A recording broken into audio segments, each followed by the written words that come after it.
Hello everyone, আসসালামু আলাইকুম। আজকে আবার কথা বলবো মমিতাকে নিয়ে, ঠিক আছে?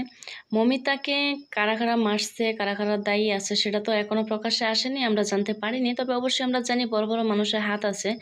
কিন্তু তার এই মানে অকালে চলে যাওয়ার পেছনে যারা দায়ী তাদের জন্য, মানে তাদের শাস্তির জন্য যারা যারা প্রতিবাদ করেনি তাদের নামটাই আমি বলতে চাই। প্রথমেই আমি বলবো যে সৌরভ গাঙ্গুলি, ঠিক আছে?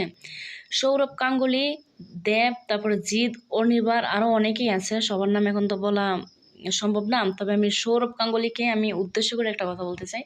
সেটা হচ্ছে, সে কলকাতার একজন খুবই গণ্যমান্য ব্যক্তি। তাকে মানুষের দাদার আসনে বসাইছে, তাকে অনেকেই অনেক রেসপেক্ট করে, তার অনেক বড় ফ্যান পেজ আছে।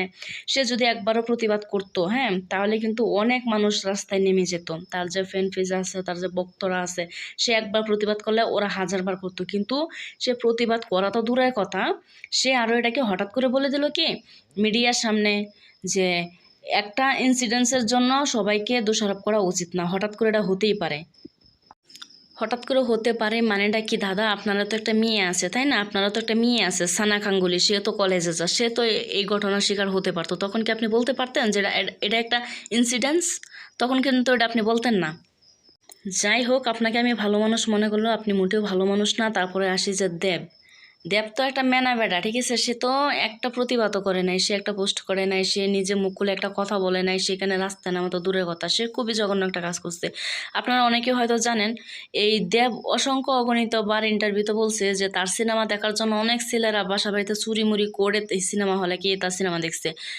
সাধারণ জনগণ যদি চুরি করতে পারে তার সিনেমা দেখার জন্য, সেখানে সে একবারও বলতে পারতো না যে আই ওয়ান্ট জাস্টিস ফর অভয়া। সে একবারও বলতে পারে না এই কথাটা, ঠিক আছে?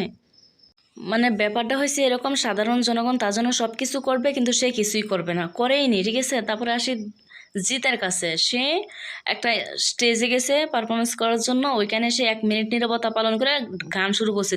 জিতেরও তো একটা মেয়ে আছে, তার মেয়ের সাথে এটা ঘটলে সে করতে পারতো?